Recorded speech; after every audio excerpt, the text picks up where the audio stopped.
మన మిత్రులందరికీ, శ్రేయోభిలాషులకి హృదయపూర్వకంగా నమస్కారాలు. అలాగే మా యొక్క ఛానల్‌ని సబ్స్క్రైబ్ చేసుకొని మమ్మల్ని ఆదరిస్తున్న మిత్రులందరికీ కూడా కృతజ్ఞతలు, నమస్కారాలు. అయితే ఈ మన ఛానల్ ద్వారా ప్రస్తుతానికి పురాణాలు అలాగే వినిపించడం జరిగింది. అలాగే ప్రత్యేక పండగలు అంటే కుంభమేళా గానీ, లేకపోతే అప్పుడు అయోధ్య రామ మందిర ప్రతిష్ట ఇటువంటివన్నీ కూడా తెలియపరచడం జరిగింది. అలాగే దేవాలయాల విశిష్టత కూడా మీ అందరికీ తెలియపరుస్తున్నాను. కాబట్టి దీన్ని ఒక భక్తి ఛానల్‌గా తీసుకొని తప్పనిసరిగా మీరు వినియోగించుకొని ప్రతినిత్యం దీన్ని చూడండి. మీరు కూడా ఈ భక్తి మార్గాన్ని ఎంచుకోండి. మనం మాఘమాసంలో ప్రవేశించాము. ఈ మాసం విష్ణుమూర్తికి చాలా ప్రీతికరమైనదని చెబుతూ ఉంటారు. అలాగే ఆరోగ్యాన్ని ప్రసాదించే మన సూర్యనారాయణమూర్తికి కూడా అత్యంత ప్రీతికరమైన మాసం. అందులో ఆదివారం మరింత ముఖ్యమైనదిగా భావిస్తారు ప్రజలందరూ. అందుకే ఈ మాసంలో ప్రతి ఆదివారము కూడా సూర్యనారాయణమూర్తికి ఇష్టమైనటువంటి పొంగల్ని నివేదించి తృప్తిగా దేవుడికి నైవేద్యం చేసుకుని ఆనందంగా భుజించి ఆరోగ్యాన్ని పొందాలని కోరుకుంటూ ఉంటారు. అలాగే ఇప్పుడు ఈ మాఘమాసంలో సూర్యభగవానుడికి ఇష్టమైనటువంటి మాసం కాబట్టి ప్రతి ఆదివారం మీకు భారతదేశంలో ఉండేటువంటి ముఖ్యమైన సూర్య దేవాలయాలన్నిటిని గురించి కూడా వివరిస్తాను. దాంట్లో ముఖ్యంగా ముందుగా మన ప్రథమ పూజలు అందుకొని మన కోరికలు తీర్చేటువంటి గణపతి గురించి తెలియజేస్తాను. అది కూడా కోనసీమలో వెలిసినటువంటి అయినవిల్లిలో ఉన్నటువంటి అయినవిల్లి సిద్ధ వినాయక స్వామి వారి గురించి వివరిస్తాను. భక్తి శ్రద్ధలతో ఆలకించండి, మీ కోరికలన్నీ తీర్చుకోండి. స్వయంభూ గణపతి క్షేత్రాలలో అయినవిల్లి కూడా ఒకటి. కృతయుగం నుండే నెలకొని ఉన్నట్లుగా చెప్పబడుతున్న ఈ స్వయంభూ గణపతి అత్యంత మహిమానిత్యుడు. పవిత్ర కోనసీమలో అయినవల్లి గ్రామంలో స్వయంభూగా నెలకొని ఉన్నది శ్రీ విఘ్నేశ్వర స్వామి వారి దేవాలయం. దక్ష ప్రజాపతి దక్షయజ్ఞం నిర్వర్తించే ముందు విఘ్ననాయకుడైన శ్రీ ఈ వినాయకుడిని పూజించి పునీతుడైనట్లు క్షేత్ర పురాణం తెలుపుతోంది. వ్యాస మహర్షి దక్షిణ దేశ యాత్ర ప్రారంభంలో పార్వతీతనయుణ్ణి ప్రతిష్ఠించాడని మరొక కథ వ్యాప్తిలో ఉంది. అతి పురాతనమైన ఈ సిద్ధి ప్రియుడు కోరికలన్నీ తీర్చే సిద్ధి వినాయకుడిగా పేరుగాంచాడు. ఈ క్షేత్రం యొక్క మహిమ భీమఖండంగా ప్రసిద్ధి చెందిన ద్రాక్షారామంలో దక్ష ప్రజాపతి దక్షయజ్ఞం నిర్వహించే సమయంలో తన కుమార్తె సతీదేవిని అల్లుడైన ఈశ్వరుడిని ఆహ్వానించలేదు. తన తండ్రి దక్ష ప్రజాపతి చేయ తలపెట్టిన యాగానికి పిలవకపోయినా తండ్రిపై మమకారంతో సతీదేవి కార్యానికి వెళ్ళింది. అక్కడ తండ్రిచే అవమానానికి గురై సతీయాగం చేసింది. అప్పుడు శివుడు కాలరుద్రుడై జటాధారి అయిన వీరభద్రునిచే దక్షయజ్ఞాన్ని నాశనం చేయించాడు.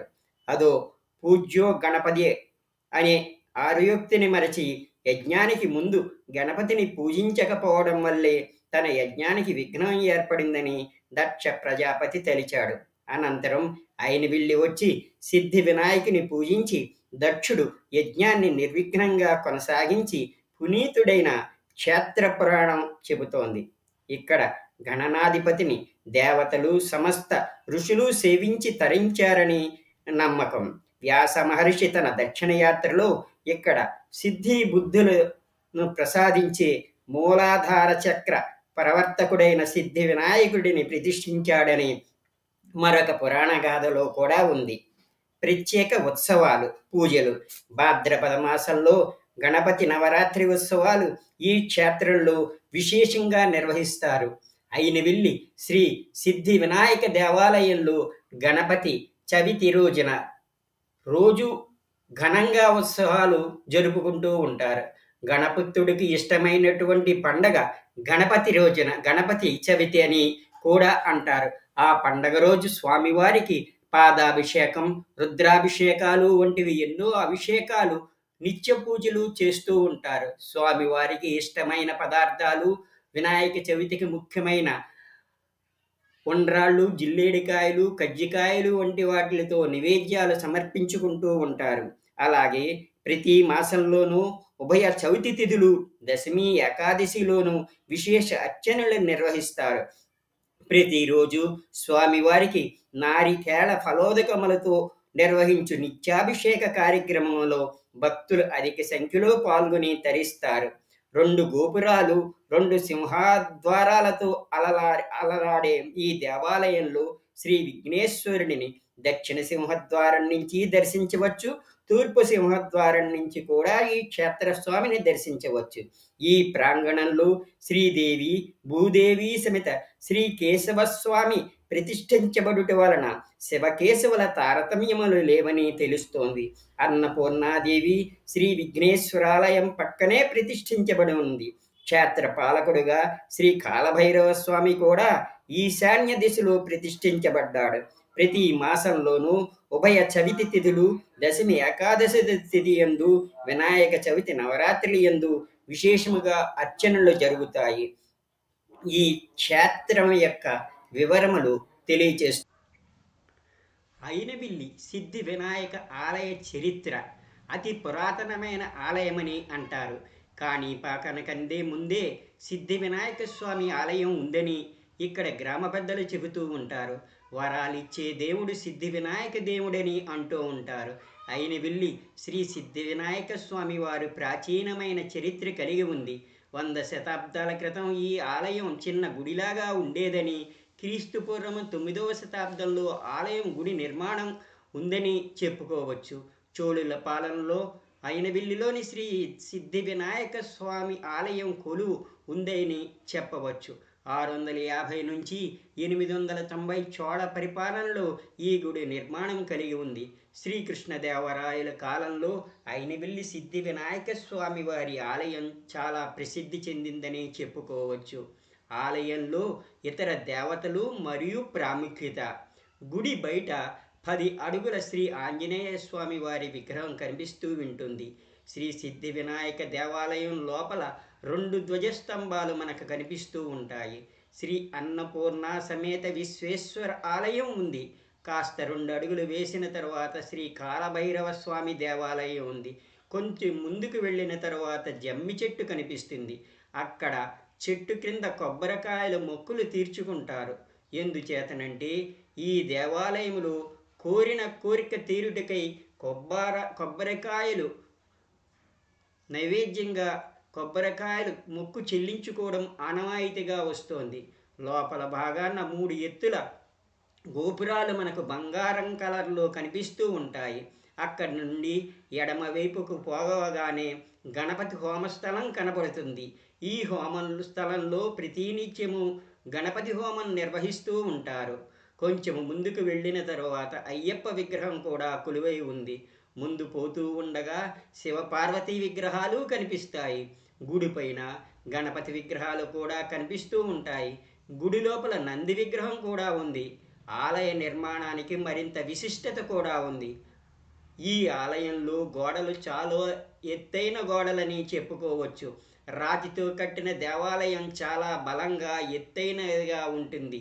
బెల్లము, సున్నము ద్రవ్యాలతో కట్టబడులు గట్టిగా ఉంటుంది. గోడలు చాళుక్య రాజ్యుల పరిపాలనలో ఈ దేవాలయం ఉందని జరిగింది. 14వ శతాబ్దంలో పూజలు చేస్తూ ఉండేవారని చెప్పుకునేవారు. ఆలయంలో 4 గోపురాలు ఉన్నాయి. గోపురాల చుట్టూ శిల్పాలతో అందంగా ఉంటాయి. అవి గోల్డ్ కలర్ రంగులో, ఒక భాగము తెల్ల కలర్ రంగుతో సగభాగము ఉంటుంది. గజస్తంభాలు 35 దాకా ఉంటాయి. వాటిపై శిల్పాలు చాలా చక్కగా చెక్కారు. స్ట్రక్చర్ కూడా చాలా అందమైనట్లుగా లైటింగు మరియు వైరింగు సెట్టింగ్స్ కూడా బాగా వేశారు. దేవాలయం తెలుపు రంగు కలర్ మరియు బంగారు కలర్లో ఉంటుంది. గుడి చుట్టూ ప్రాంతంలో కొండ శ్రేణులు మరియు పెద్ద పెద్ద చెట్లు, నదులు వంటి సౌకర్యాలతో ఈ దేవాలయం ఒక అద్భుతమని చెప్పుకోవచ్చు. చల్లని వాతావరణంలో ఈ దేవాలయం ఉంటుంది. అయినవిల్లి సిద్ధి వినాయక ఆలయంలో ప్రతి నిత్యము ఉదయం 11:45 నుంచి మధ్యాహ్నం 2:30 వరకు అన్నదాన కార్యక్రమం జరుగుతుంది. దేవస్థానం వారే భక్తులకు ఉచితంగా అన్నదాన కార్యక్రమం నిర్వహిస్తున్నారు. అలాగే అయినవిల్లి శ్రీ సిద్ధి వినాయక స్వామి వారి ఆలయంలో తెల్లవారుజామునే 5 గంటల నుంచి 12 గంటల వరకు పూజాది కార్యక్రమములు మరియు నిత్య దర్శనములు జరుగుతూ ఉంటాయి. సాయంకాలం 4 గంటల నుంచి రాత్రి 8 గంటల వరకు పూజా కార్యక్రమములు దర్శనాలు జరుపుకుంటూ ఉంటాయి. గణపతి హోమం ఉదయం 7:30 నుంచి 11:45 వరకు ప్రతిరోజు జరుగుతుంది. అలాగే అభిషేకాలు కూడా ఉదయం 8:35 నుంచి అభిషేకాలు జరుగుతూ ఉంటాయి.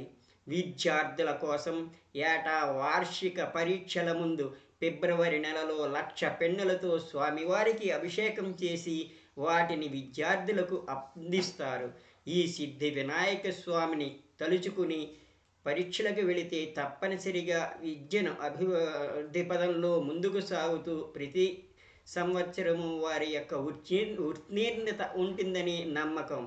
అందుకోసమే ఈ 1,00,000 పెన్నులతో స్వామివారికి అభిషేకము చేసి పిల్లలకి అందజేస్తూ ఉంటారు. ఇక ఇంతవరకు మీరు ఈ దేవాలయం విశిష్టత, అన్ని విషయాలు, దాని యొక్క చరిత్ర కూడా తెలుసుకోవడం జరిగింది. అలాగే దేవాలయం ఎప్పుడు ఓపెన్ అయి ఉంటుంది, ఎప్పుడు ఏ ఏ పూజలు ఉన్నాయన్నది కూడా తెలుసుకున్నారు. అయితే ఇక ముఖ్యమైన విషయం ఏమిటంటే ఆ దేవాలయానికి ఎలా వెళ్ళాలి అన్నది. ఆంధ్రప్రదేశ్లో ప్రసిద్ధి చెందిన పట్టణాలు రాజమండ్రి, విజయవాడ, విశాఖపట్నం లాంటి మహాపట్టణాలన్నింటికీ కూడా విమాన సౌకర్యం ఉంది. అలాగే ఈ పట్టణాలకి అన్ని పట్టణాల నుంచి కూడా రైల్వే సంబంధాలు కూడా ఉన్నాయి. కాబట్టి మీరు ఈ రాజమండ్రికి బయలుదేరి రాజమండ్రి నుంచి అమలాపురం ఏంటంటే 57 కిలోమీటర్లు ఉంటుంది రాజమండ్రి నుంచి. ఆ 57 కిలోమీటర్లు బస్సు సౌకర్యాలు ఉంటాయి. అలాగే విజయవాడ, విశాఖపట్నం నుంచి కూడా బస్సు సౌకర్యాలు రాజమండ్రికి ఉంటాయి, అమలాపురానికి ఉంటాయి. అయితే అమలాపురం నుంచి ఈ అయినవిల్లి అనేటువంటిది 12 కిలోమీటర్లు ఉంటుంది. అమలాపురం నుంచి అయినవిల్లికి బస్సు సౌకర్యాలు ఉన్నాయి. లేకపోతే నిత్యం కూడా కావలసినన్ని ఆటోల్లో కూడా తీసుకుని వెళ్తారు. చక్కగా ఆటోల్లో వెళితే చక్కగా ఆస్వాదించవచ్చు. ఎందుచేతంటే కోనసీమ చాలా అద్భుతంగా ఉంటుంది. రోడ్డు పొడుగునా చక్కగా కొబ్బరి చెట్లు, అలాగే వరి చేలు, కొబ్బరి పొలాలు, చిన్న చిన్న పంట పొలాలు, రకరకాలుగా ఆనందంగా వెళ్ళడానికి అవకాశం ఉంటుంది. కాబట్టి మీరు అమలాపురం చేరుకుని అమలాపురం నుంచి ఆటోల్లో వెళ్ళి ఆనందించండి. చక్కగా దేవుని దర్శనం చేసుకుని మీ కోరికలన్నీ సిద్ధించుకోండి. ఇంకా ఫైనల్గా అయినవిల్లి శ్రీ సిద్ధి వినాయక స్వామివారు దయగల దేవుడని, సిరి సంపదలతో ఎప్పుడూ కూడా భక్తులకు తోడుగా ఉంటాడని అక్కడ భక్తులందరూ తలుస్తూ ఉంటారు. అలాగే పిల్లలు లేని వారు అక్కడికి వచ్చి పూజలు చేస్తే సంతాన సౌభాగ్యం కూడా కలుగుతుందని భక్తులు నమ్ముతారు. కాబట్టి మీరు శ్రీ అయినవిల్లి సిద్ధి వినాయక స్వామి వారికి మనసులో ధ్యానించుకోండి. అలాగే ఈరోజు మీరు మనసంతా ఈ శ్రీ సిద్ధి వినాయక స్వామి వారి మీద ఉంచి జై విఘ్నేశ్వరాయ నమః, జై విఘ్నేశ్వరాయ నమః, జై విఘ్నేశ్వరాయ నమః అని, అలాగే సిద్ధి వినాయక స్వామికి జై, సిద్ధి వినాయక స్వామికి జై, సిద్ధి వినాయక స్వామికి జై అనేటువంటి నినాదాలు చేసి ఈ నామజపం ఫలితం అమోఘంగా ఉంటుంది. కాబట్టి ఈ నామజపాన్ని అవకాశం ఉన్నంత ఎక్కువ సార్లు దీనిని నామస్మరణ చేయండి. మీ యొక్క కోరికలన్నీ ఫలించి ఆరోగ్య ఐశ్వర్యాలతో ఉండాలని భగవంతుని కోరుకుంటూ ఉంటారు. ఇక ఈరోజు మీరు విన్నటువంటి ఈ నామజపాన్ని మాత్రం మర్చిపోకండి. ఎందుచేతనంటే నామజపానికి ఉన్న శక్తి అనంతమైనదని, మోక్ష సాధనకు సులభమైన మార్గమని పెద్ద పెద్ద పీఠాధిపతులు, వేద పండితులు చెబుతూ ఉంటారు. మీరు అవకాశం ఉన్నంత మేర ఎక్కువ సార్లు ఈ రోజున ఈ నామదాన్ని స్మరించడం మర్చిపోకుండా చేయండి. ఈ నామస్మరణం చేయడం ద్వారా అద్భుతమైన, అనంతమైన అక్షయ ఫలితాలు పొంది మీ కోరికలన్నీ తీర్చుకొని సంపూర్ణ ఆరోగ్యాన్ని సిద్ధించుకోవాలని కోరుకుంటున్నాను. అలాగే ఈ మా ఎంపీవైపీ ఛానల్ని కూడా సబ్స్క్రైబ్ చేసుకుని బెల్ గుర్తు ప్రెస్ చేయడం ద్వారా ప్రతినిత్యము మీరు నోటిఫికేషన్ వచ్చేట్లా చూసుకోండి. అలాగే లైక్ చేయండి. మీ బంధుమిత్రులందరికీ షేర్ చేయండి. ఈ సహాయం మీరు అందించే ఈ సహాయం మాకు ఎంతో ప్రోత్సాహాన్ని, ఉత్సాహాన్ని ఇస్తుంది. అలాగే మీకు ఇంతవరకు వివరించిన అన్ని విషయాలు కూడా నాకు తెలిసినవి, మా మిత్రులు, బంధువులు, పెద్దలు చెప్పినవి, అలాగే వివిధ మీడియాల ద్వారా, పుస్తకాల ద్వారా సేకరించినవి మాత్రమే అని మీకు తెలియచేస్తున్నాను. వీటికి ఏ విధమైనటువంటి శాస్త్రీయ ఆధారాలు కానీ, నిజ నిర్ధారణలు కానీ లేవని గ్రహించండి. ఈ ఛానల్ ద్వారా మీకు అందించే వివిధ విషయాలు కూడా మీ యొక్క అవగాహనకు మాత్రమే అందిస్తున్నామని గ్రహించండి. అలాగే ఈ రోజుకి నమస్కారం. రేపు మరిన్ని విషయాలతో కలుద్దాం.